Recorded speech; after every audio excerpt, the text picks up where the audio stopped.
Hey, I'm gonna be going away for a little bit. I figured I'd make some tier lists for you before I go, so I hope you all enjoy. All right, so jump right into it. This tier list is gonna be all about Warlock exotics. We're gonna be ranking every single exotic in both PvE and PvP. They're just gonna give a overall score to them. As you see, we have S, A, B, C, D, F, and these are all up from season 19. So what we have right now, how they perform, everything like that, that's how they're going to get ranked. So starting off, we have the Aeon Goblins. These goblins are very, very strong. They used to be a meme.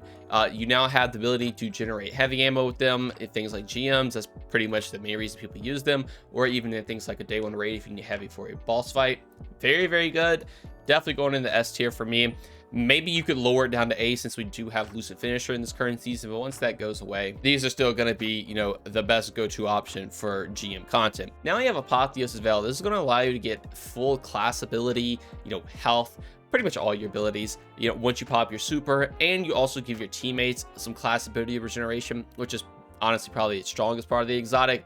But this thing has not been used ever since this came out. It does have the ability to roll with, I think, a bunch of intellect, but even with that, intellect doesn't even matter as much right now in the current game, and no one's ever really going to use this. But since it does have the ability to give your teammates class ability energy, I think it does deserve to go in the D tier spot, maybe even F. We'll see as we get later into the tier list if I need to change things around, because that probably will be one that may go to the F spot. Now we have Astrocyte Verse. This is a very fun exotic. It pretty much buffs your blink. In PvE, it's pretty much worthless unless you are a blink guy, but for PvP, if you can make it work, it's honestly really good. And I think for that, I'm going to put it in the A tier spot. The reason it's not going to go in S is because you really do have to play into a play style of it, but if you're very good with the play style, you can really make it work, and I think it is a very fun option. But now you have Boost the Assembler. This is an exotic that does a lot. You can basically stay in your rift and you're going to shoot out healing or empowering orbs to your teammates depending on what you have selected. This also will extend the rift if I'm not mistaken. It can also pair really, really well with Lumina because they both play into the noble aspect. So I think for that, it's going to go in A tier. It's a very strong exotic. I don't think it deserves S because it's not pretty much a mandatory run anywhere in the game. But if you do play into it correctly, it is a very good supportive base exotic. Now we have Chromatic Fire. This is an exotic that when you get a precision shot, you will make enemies explode. This is one of those exotics that's just, it does something and it's pretty good. In PvP, I think if you run like a sniper or a linear fusion, you get a headshot, it does more damage than a primary weapon. It can be pretty fun. I know True Vanguard actually loves to use this thing, but it's not one of the best things you can use. In PvE, you can pair it with things like Outbreak. You can also pair it with things like Firefly. It can be very fun. Anything of the sort, and you can make it work. I think it's going to go in the C spot. No one's ever going to run it over any other exotic. It is more just a fun option, and it's not bad, so I don't think it deserves D or F, but it is definitely not the greatest thing. Now we have Claws of Ahamkara. This one is honestly a little bit hard because in PvE, it's not the greatest. I mean, having an additional ability is always pretty nice, but it's not as needed since you just get a bunch of cooldown anyway.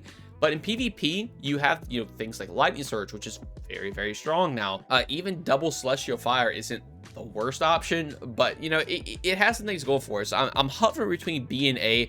I think I'm going to go B, honestly, just because of how kind of it can be in PvE, but in PvP it does have its benefits, and I think if you do want to argue moving it up to A, I could totally understand that. But now we have Controversial Hold.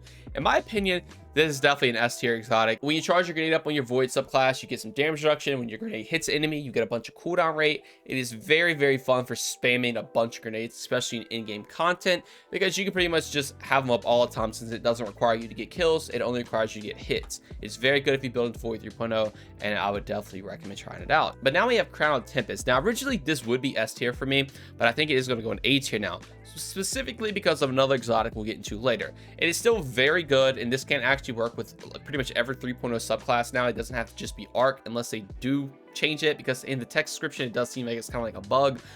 But right now you get jolt kills, you get a bunch of cooldown rate. Very, very fun. It's still really, really good. It will buff Storm Trance up a lot, but Storm Trance isn't that good of a super anyway, so I think it is good for the just general play because you do get that cooldown rate. Now we have Dawn Chorus, which I think is probably going to go in either B or C.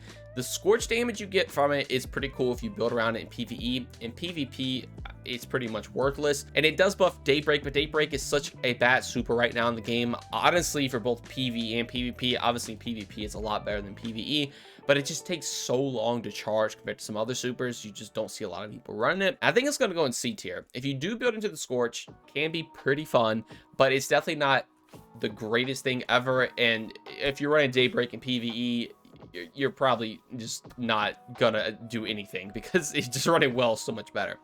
Now I have Another World. This is going to give you pretty much more ability cooldown, and it will mark like higher targets that you need to shoot. But the main thing is that ability cooldown, and this will actually go over if you do have like 100 discipline, strength, or anything like that. And I think this definitely deserves an A tier spot. It's very strong in both PvE and PvP. It's just a exotic you can throw on. You get a bunch of benefits, and the benefits you get are honestly very, very good. It can really lower your cooldown for some of your abilities. But now we have Fallen Sunstar. So this is what is going to overthrow Crown Tempest, in my opinion, and that's why it's going in the S tier. Now the reason is because this plays heavily into your Onyx traces. You can basically get 3 Onyx traces and literally all your abilities are back. And this also will help buff your teammates up because it will also give them ability energy as well. This does only work with Arc subclasses, whereas Crown Tempest can work with all of them. Right now, again, could be a bug, but Fallen Sunstar, overall, in my opinion, just does what Crown Tempest does way better, and it also supports your teammates. There is a lot of debates on which one a lot of people think is better, but in my opinion, again, Fallen Sunstar is the way to go. But now we have Fellwinter's Helm. This is an exotic helmet that has its okay capabilities. People that speedrun actually use it a little bit because you can just get a finisher and debuff a boss if you're fighting like a melee based boss. And, you know, for that it's pretty good, but for just general play, it's not really used like a lot. I honestly think it would go in B tier because that debuff you can get is pretty nice if you play into it. But other than that, it's really not going to do much. Even for PvP, it's not the greatest. And Geomax Stabilizer saying that this one might shock a lot of you, and I'm honestly debating putting this in F tier, maybe D tier. In PvP, I mean, you can kind of make it work. It's not that good. In PvE though, Chaos Reach is so bad compared to other supers. This will help buff it, but I don't know, man. Like running other exotics like Fallen Sunstar will just be better than running Geomax Stabilizers if you're playing into an arc build in the first place. I think I will put it in D tier because it definitely is probably on the same level as Apotheosis Fell. It will buff Chaos Reach up a little bit, but Chaos Reach desperately needs a buff, and they also should revert Geomax changes for PvE so you can actually get the super back. Then these would definitely go up way higher. But as it stands right now in the game, if you're running this over pretty much any other exotic for Arc, you're just doing it wrong. Now you have Getaway Artist. Getaway Artist is a very fun exotic. You can pretty much have Amplify on demand. You get that Arc Soul that does, you know, a good amount of damage. For PvE, it's honestly not that good though, because you can just take your Rift, you know, aspect, and it does the exact same thing. You don't have the on amplified demand, but it's not hard to get amplified in PvE. But in PvP though, I honestly like these a lot. You know, you get, again, on demand amplify, which is very strong in PvP. You get the Arc Soul to do some extra damage, and I honestly think I'm going to put it in B tier. If it was a little bit better in PvE, I think you could move it up to A. Those Arc Soul hits will also grant you more grenade cooldown, which is arguably even better in PvP than PvE because it's not super hard to get your abilities back in PvE. But in PvP, I think overall it's a very strong option, and you know, you should definitely give it a try if you haven't used them. Now, Karna's Theme Armlets, this is another one of those exotics that it's, you know, it has its purpose and it's honestly really good at what it does, but compared to some other stuff, I don't know if it's as good. So basically, you get a melee kill, you'll get some health regeneration, it regenerates for a while, and you also just get a bump of health too. This does work with glaives as well. In PvP, you know, if you get a melee duel, you win, you have a bunch of health going to the next fight. In PvE, you're pretty much unkillable, especially for on a glaive. But running it over other stuff, I don't know if it's the best option, and I think that's why I'm going to put it in B tier. It's very, very good if you build into it, but I don't know if it is good at some other stuff. Maybe you could move it up to A tier. And honestly, I will move it up to A tier because I do think it is better than some of the exotics that we do have in B tier. So A tier for Karna's Theme Armlets, I think, is the way to go. Now we have Lunafaction Boots. Lunafaction Boots has honestly fallen off a lot. They used to be one of the best exotics in the game, but with linear fusions being in the meta and things like triple tap, force talent charm, making you never really have to reload the gun, or even things like Vice Stinger, no one really runs these as much anymore because you just don't have to reload as much anymore. But if they do end up changing the meta come Lightfall, you know, we could potentially see Lunafaction Boots being very strong again if you do need to reload. Obviously, if you're doing something like a rocket strap, they're very strong. And I still think they deserve to go in the S tier spot because they are pretty crucial if the meta does change, because most people are going to run these if, you know, there is a heavy base weapon that you have to reload a lot. It just is going to amplify your DPS like no other exotic can. Now you have Mantle of Battle Harmony. This is a very fun exotic. Once you get kills by your super soul, you can get more damage. Getting kills with a weapon that matches your subclass type, you get more super energy. It works really, really good with stasis builds with things like Aether Scepter. I think it deserves to go in the A tier spot. It's very, very easy to use. It's very, very good. You get a lot of benefits out of it. You can get a lot of supers, you know, very strong. I don't run it a lot personally, but if you do, you know how good it can be. Now we have Necrotic Grip. I think Necrotic Grip is another one of those exotics that's honestly really, really good. The thing is that you really need to pair it with certain other exotics, things like Osteostriga, Thorn, anything like that. Even Touch of Malice can work with it. But getting a melee kill will cause enemy to poison. When they die, they spread that poison. The poison go on forever. It takes up. They eventually, you pretty much kill an entire room if you just sit there and wait long enough. And it's very good for in-game content, for if you just need to make sure you kill stuff and you need to stay safe. And again, pairing with those exotics, you can do some really cool stuff with it. In PvP, you will get some extra melee damage off too. So I think it definitely deserves to go into the A tier spot.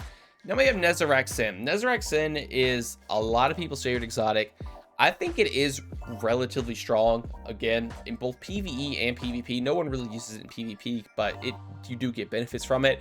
PvE is definitely its strong suit. You get some void kills, you get a bunch of cooldown rate for all your abilities. The problem is that I feel like, in my opinion, if Nezarec Sin is competing against things like Controverse Hold, I think Controverse Hold is just going to win every time. Nezarec Sin is very, very good.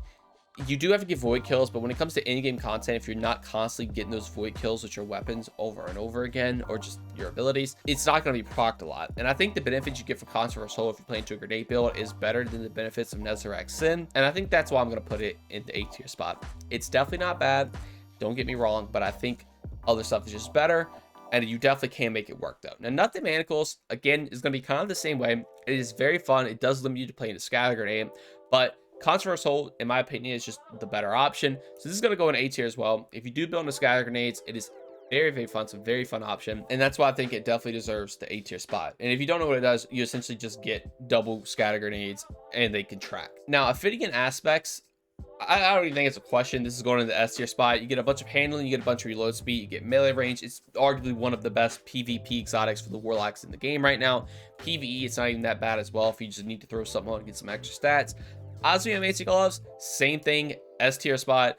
PvE, you get double stasis turrets. You can just freeze enemies if you don't want to run stasis turrets with the Cold Snap. Cold Snap's very strong in PvP as well. Really, really good for both parts of the content in the game, and it is pretty much a staple on any stasis build. Phoenix Protocol is a very good exotic.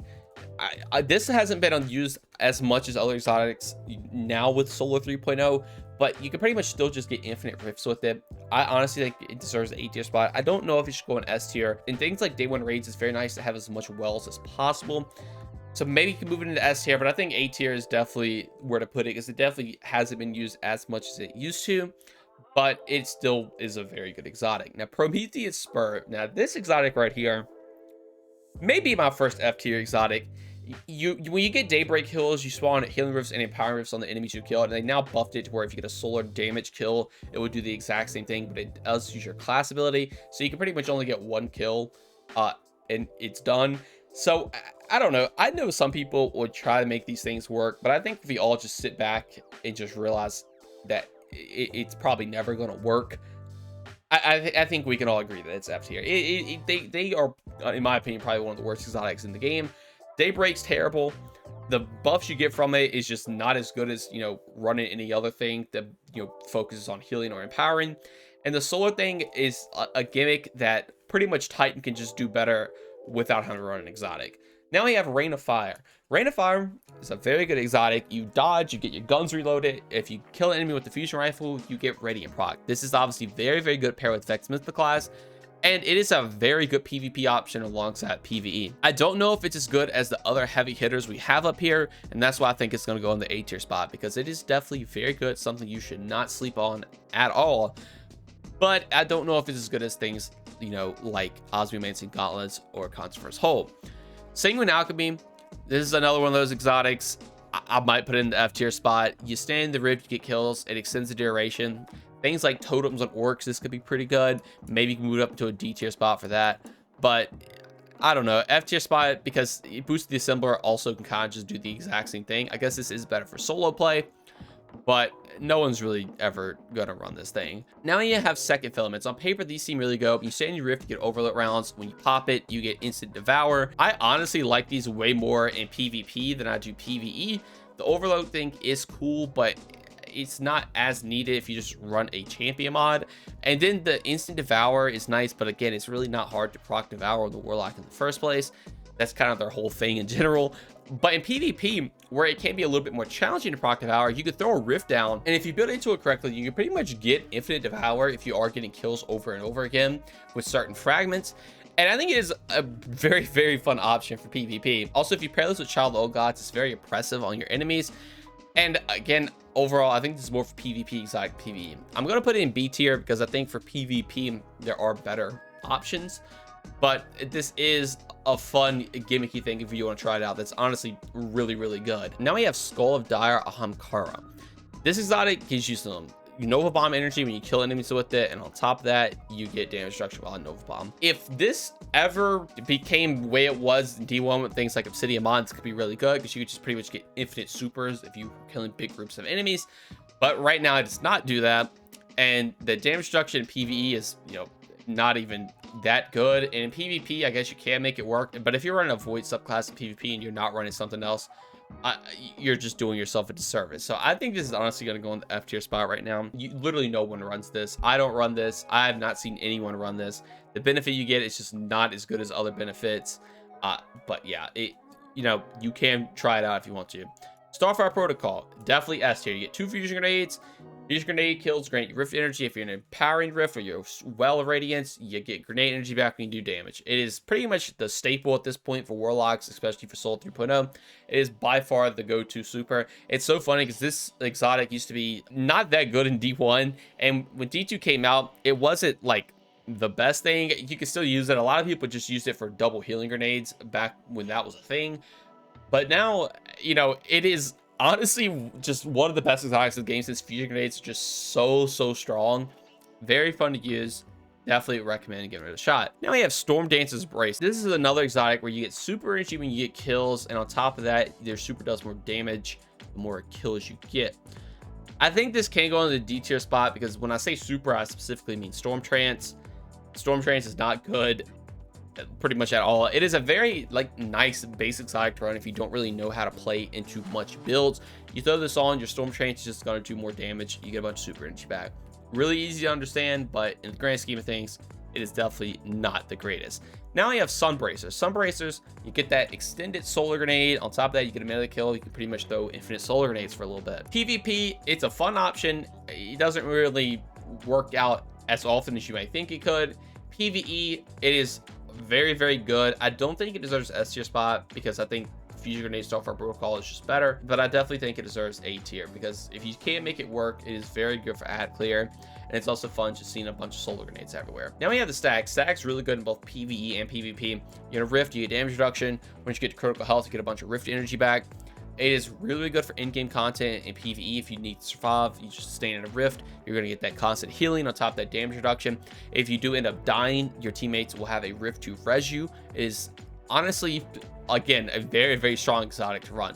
I think it definitely deserves to go in the A tier spot. It's not as impressive in PvP as it used to be, but it is still really good. Now you have Transverse Steps. Transverse Steps have always been one of the best exotics. I used to run these back in D1 a lot, but in D2 they've gotten even better, and that's due to the fact that when you sprint, you can reload the gun, you get more sprint speed, you get more slide speed, you get more crouch walking speed. You get so much stuff with this exotic.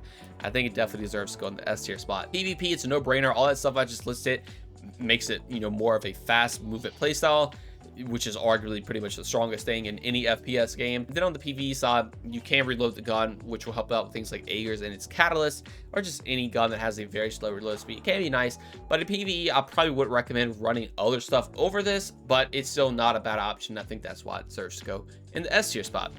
Verity's Brow, definitely going in the S tier spot. You get kills to match your subclass type, you get more grenade damage and grenade cooldown rate. Grenades are so strong in the game right now. You can really heavily focus on them, get a bunch of damage with it, and you are good to go. It's also not even terrible in PvE. It's very fun if you do run things like fusion grenades or magnetic grenades, because if you do get one kill, they will actually one shot, and it's really, really fun. Now you have Vesper Radius. Now this exotic in PvP, it's a meme, and in PvE, it's a little bit better, but you can build around it. I do have some builds on my channel where if you build into stasis with this, you can pretty much just shatter a bunch of stuff with your rift. It can be very, very fun, but in the grand scheme of things, it's not that good. It's not bad, and I think that's why it definitely deserves to go to the C tier spot. You know, you're not gonna run this over other stuff. Now we have Wings of Sacred Dawn. Wings of Sacred Dawn, I'm sure there's a little community out there that loves this. I personally don't, but it's definitely not bad. You get damage reduction right in the air, which honestly is both good for PvE and PvP. You get a bunch of airborne accuracy. You can just float in the air, and I think it definitely deserves to go in the B tier spot. If you like this, be sure to let me know in the comments, because I know some people probably will run this. Like, it's not bad. It's also not like the greatest thing you could run. You build into it, you can have some fun with it, especially maybe with the brand new exotic SMG. And now we have Winter's Guile. Winter's Guile has always been like a pretty good exotic. You can run it with Devour specifically, which is really good because you can just melee enemies over and over. You get instant health back. And now with Season 19, these also do work with Glaives, which is going to be very nice. Get you that damage increase. I do hope to make a Glaive build on the Warlock once I can craft the Judgment of Kelgaroth. I have not gotten all the red borders for it yet, but be on the lookout for that. I think this probably deserves to go into the A tier spot now, specifically for the fact that it can work with the Glaives. It's a pretty fun, unique interaction. You're going to do a lot of damage, and also if you just, you know, get your melee kills as well, it's also very good. If you do want to argue and move this to B, I think that could be reasonable as well, but I think with the Glaive interaction, it deserves to go in A. But that is my tier list. I think this is a pretty solid one. This is both PvE and PvP, but let me know what your tier list rating would be, and I'm sure there are going to be some of you in the comments that are going to flame me for putting some stuff somewhere, but these are my opinions. Obviously your opinions can vary from mine, but I would love to hear what your opinions are, and then we can have a conversation down below. But anyway, that's going to do it all for me. Again, expect to see a bunch of these over the coming days. I'm going to be gone, just making some tier lists for y'all and have some videos prepped. But I really hope y'all enjoyed. And if y'all learned anything new, consider subscribing and drop a like and turn those notifications on. Also, if you'd like to join my Discord, follow me, any of my socials, all of that will be linked in the description below. But just know watching this video is way more than enough, and that every single bit of support from you all is truly appreciated. Thank y'all so much for watching this one, and have a great day. Peace.